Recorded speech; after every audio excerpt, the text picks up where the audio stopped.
My pleasant dream.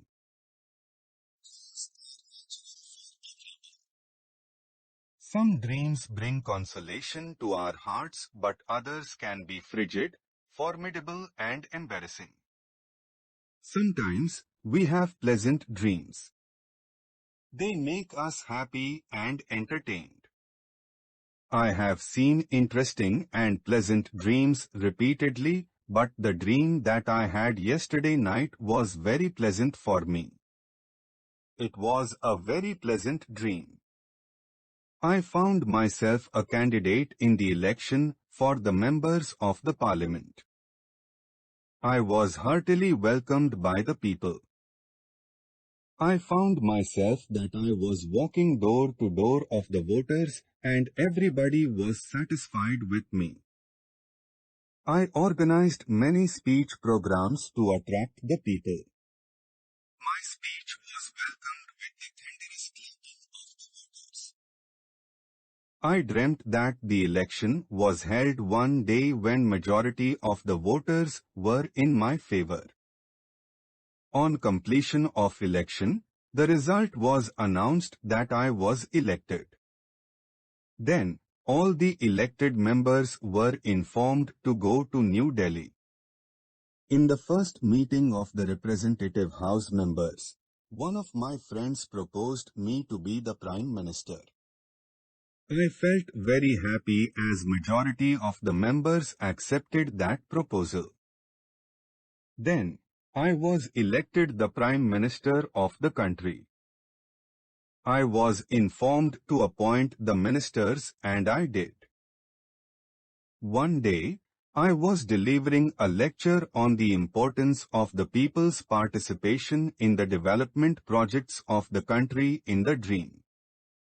My wife knocked at the door and I got up. It was a pleasant dream because I never dreamt of being the Prime Minister of my country. I think that there must be some reasons why I dreamt such a pleasant dream. That night, I read some books which belonged to politics. These books may be the reasons for my dream I had that night. The Ideal School. The ideal school should be a temple of learning. It should be known for its single-minded devotion to learning. It should be situated in the quiet surroundings of natural beauty. The pupils should be able to find peace and derive inspiration from their surroundings. They should be free from financial worries so that they can concentrate wholeheartedly upon their studies. Equality of treatment and equality of opportunity should be there for all the pupils. Games provide students with rest and relaxation so that they can return to their studies with renewed vigor. Pupils must be encouraged to concentrate on their study. The staff should consist of teachers who are expert, dedicated, and eminent in their own field. Their teaching should fire the pupils with enthusiasm in their subjects. The school should have an extensive library where every possible reference book is available. There must be fixed working hours for students to read in library. The ideal school should attract pupils from just about anywhere and any background. It should open doors to the handicapped and disabled. The only qualification for entering this school should be that a pupil is a genuine seeker after knowledge. He must also be prepared to take great pains in order to satisfy his thirst for knowledge. The ideal school must encourage its pupils to think for themselves. They must not take whatever they read or hear for granted. They must be able to form their own opinion and exchange views with others and not be narrow or intolerant in their outlook.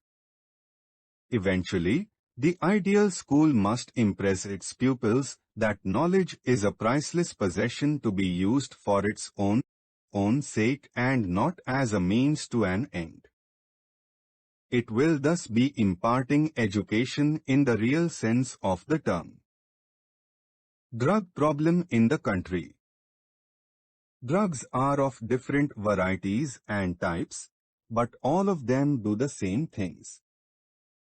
They ruin lives and invite bad health and hatred in the society and family, irresponsible behavior, antisocial activities and demise.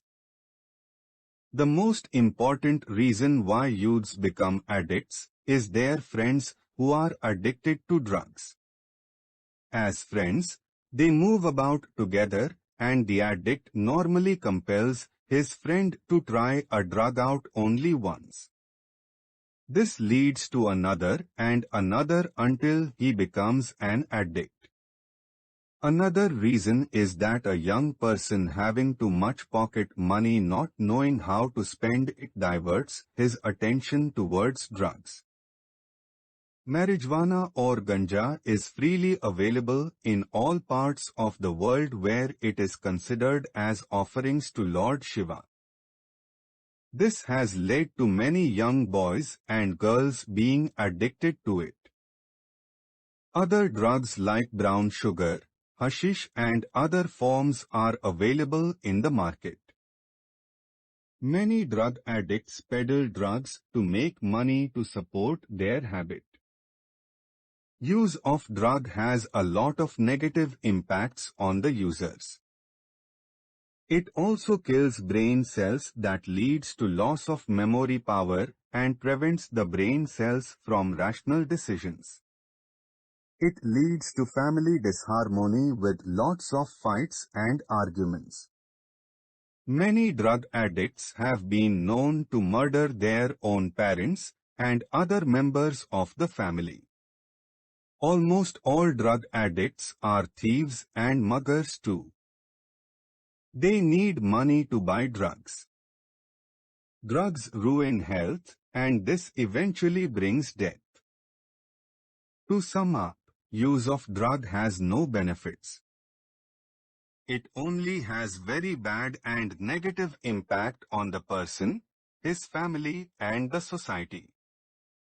If anyone asks you to try out a drug for fun, always say a big no and stay away from him for the rest of your life.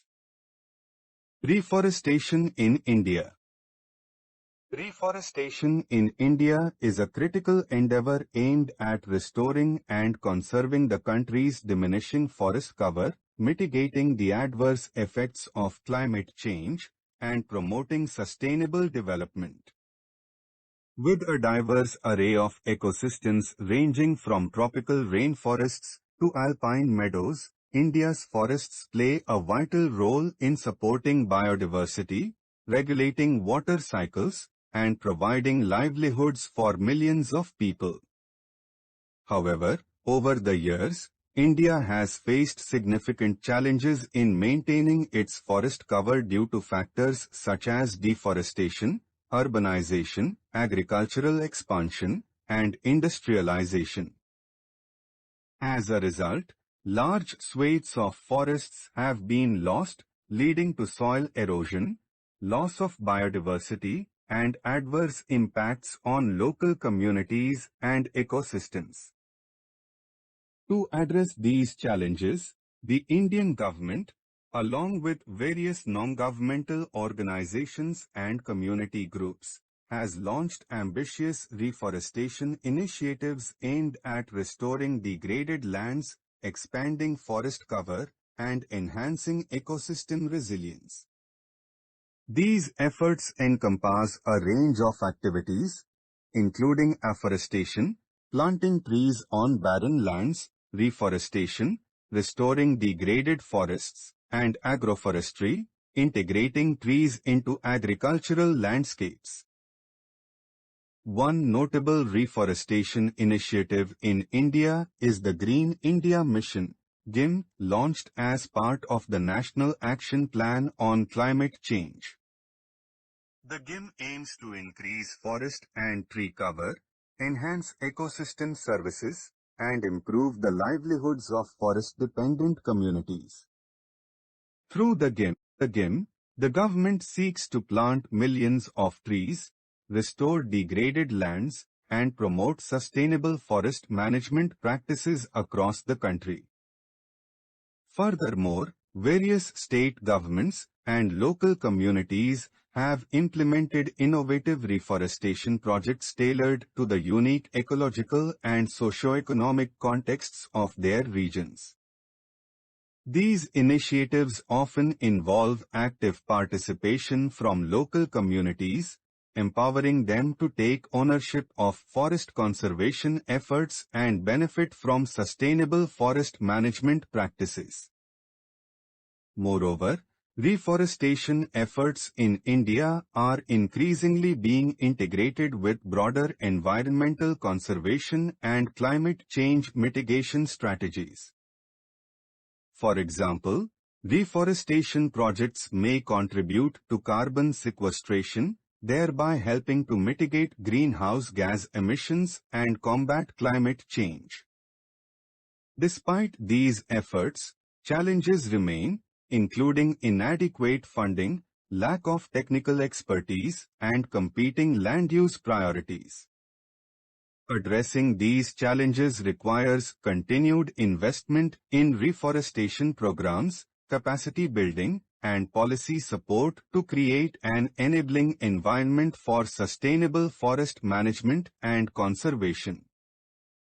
We can get many advantages from the jungles.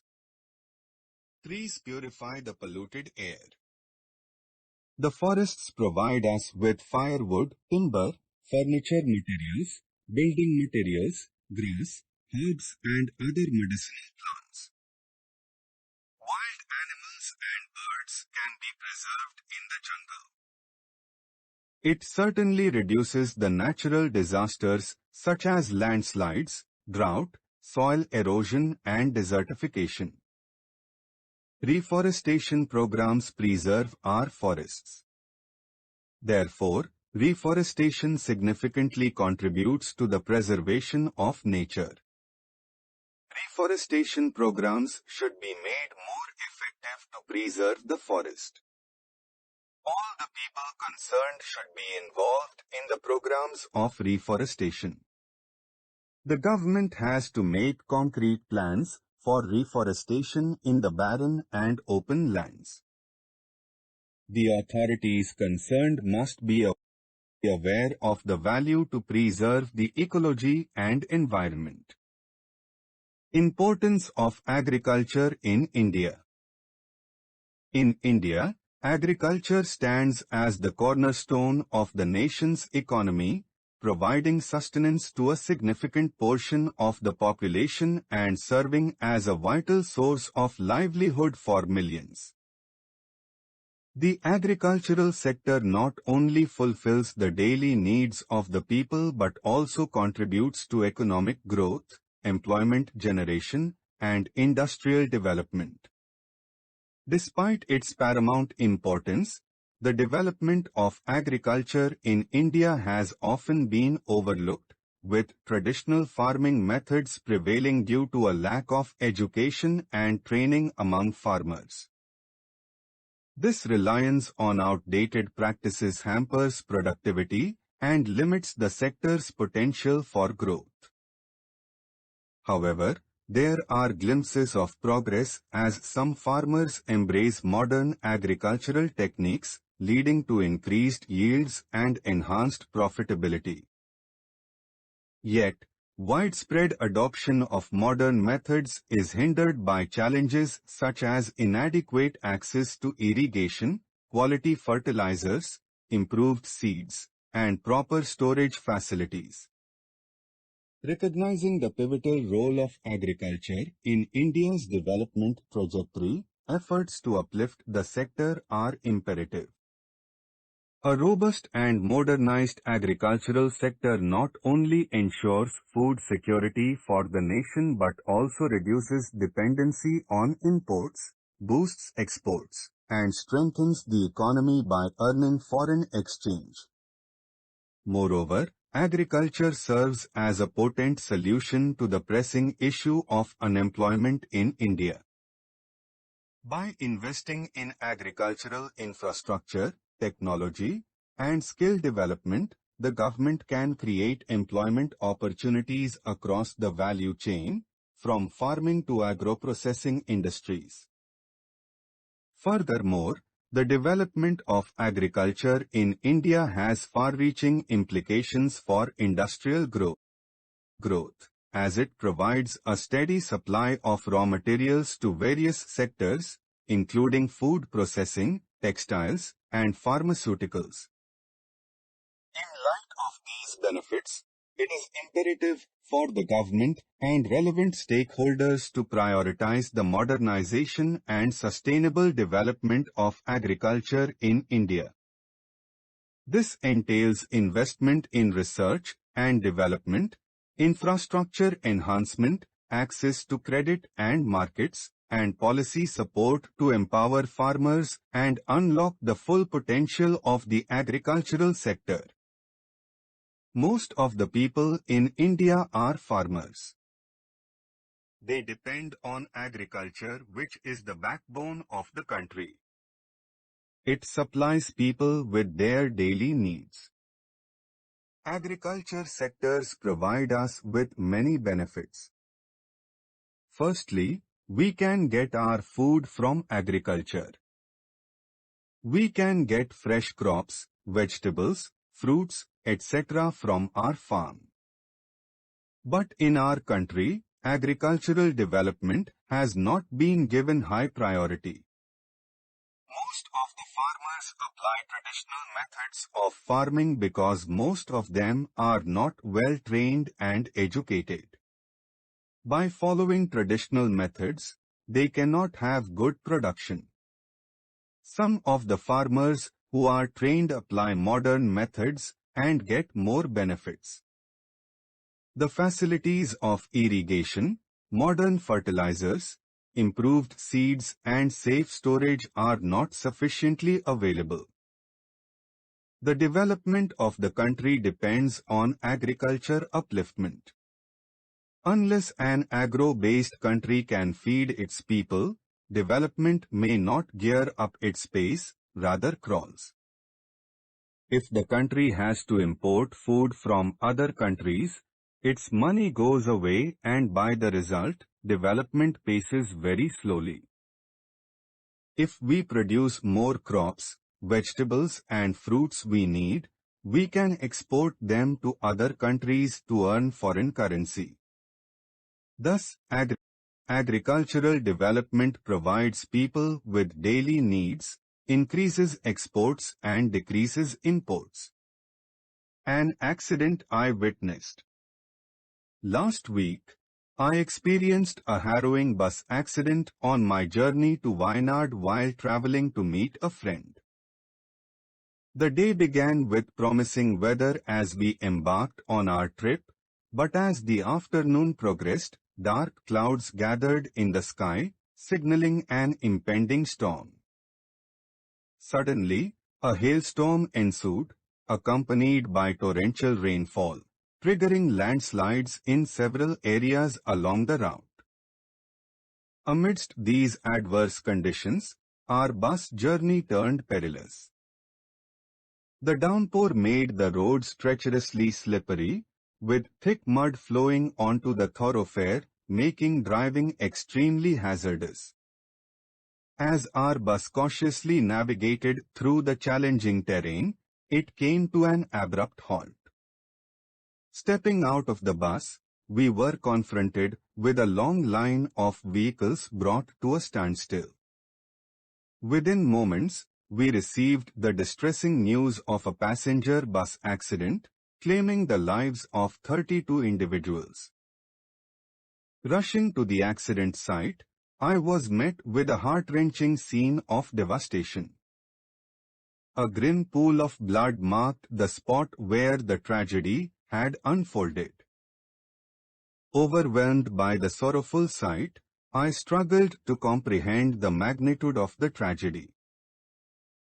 Fortunately, amidst the chaos, some passengers emerged unscathed, while 4 others, critically injured, were swiftly transported to nearby hospitals by the police. The bus had plunged nearly 200 feet below the road, succumbing to extensive damage. The primary causes of the accident were attributed to the driver's negligence and the treacherous road conditions. With numerous bends along the hillside, the onus was on the driver to exercise utmost caution. Eyewitnesses revealed that the bus had been recklessly speeding along the precarious route. This tragic incident served as a poignant reminder of the importance of exercising caution while traversing perilous roads, particularly during the monsoon season. It underscored the need for drivers to prioritize safety and adhere to speed limits, thereby minimizing the risk of accidents and ensuring the well-being of passengers. As we reflect on this sobering lesson, let us endeavor to promote road safety awareness and prevent further tragedies on our journeys. If I were a doctor, a person who takes care of the patient is called doctor. Doctors are said to be next to the God. It is said that they give new lives to every hopeless patient. The healthy tips and inspiring words of doctors are far better than medicines. A word of doctor on time becomes the lifeline of a desperate patient. But doctors are found to be most uncaring, heartless and money-minded persons to their patients today. Doctors who are dealing with human lives should be at least humane if they are not loving and caring. If I were a doctor, I would try to recover the image of the profession first. Instead of keeping an eye on the amount of money for the treatment, I would rather concentrate on the treatment to be given, with a singular eye to cure people fully, and would not have any trouble how much people could pay me for the service. I would take money and lots of it from the very rich, and then treat the poor patients free. If I were doctor, I would earn love, respect, and admiration rather than money. I would organize health campaign in different parts of the country and raise awareness on health. I would never hesitate to serve the poor and helpless patients. I would provide them with required health treatments. I would allocate my 10% earnings for the treatment of such people. Additionally, I would open a hospital in the remote part of the country that would cover the marginalized and disadvantaged group of people, increasing their access to health services. I would also provide donations to those students of the remote village areas provided they desired to be doctor in future. Thus, I would work for the service to humanity if I were a doctor.